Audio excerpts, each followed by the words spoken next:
Today, our focus will be on the Chapter 1 overview. Hermeneutics is considered a science because it has rules, and rules can be classified as an orderly system. Hermeneutics is an art because communication is flexible. To be a good interpreter, one must learn the rules of hermeneutics as well as the art of applying those rules.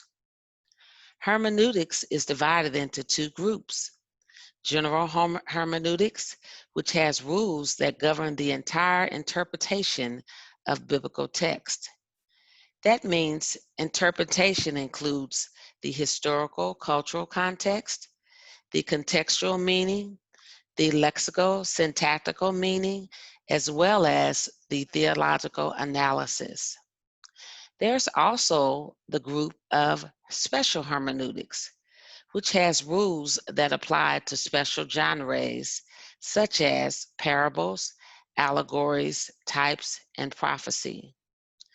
Knowledge of the historical circumstances surrounding the composition of a book is crucial to a proper understanding of its meaning.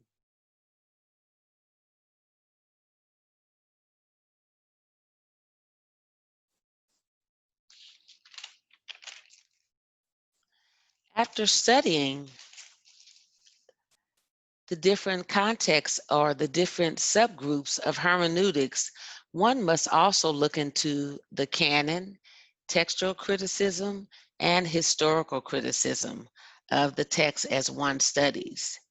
Textual criticism is studying the origin and authenticity of the text. Historical criticism is studying the world in which the texts were written. Literary criticism is analyzing the content and style of the text for purposes of evaluation and interpretation. And exegesis allows the reader of the scripture to apply the principles of hermeneutics to arrive at a correct understanding of the text.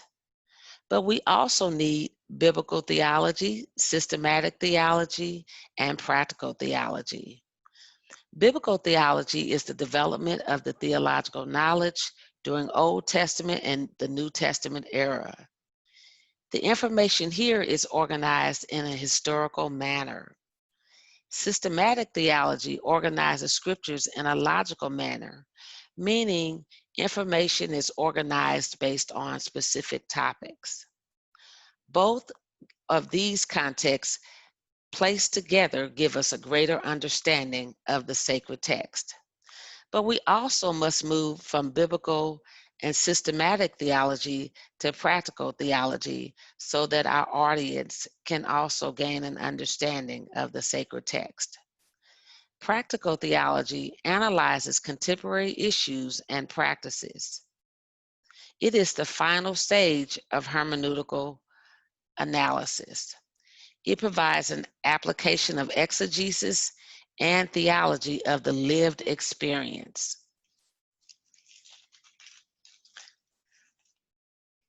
This is so important to help and aid the reader in their comprehension to prevent misunderstandings. So what actually causes misunderstandings? There's the historical gap, cultural gap, and philosophical gap, linguistic gap, and views of inspiration, as well as controversial issues. So let's look at these more in depth.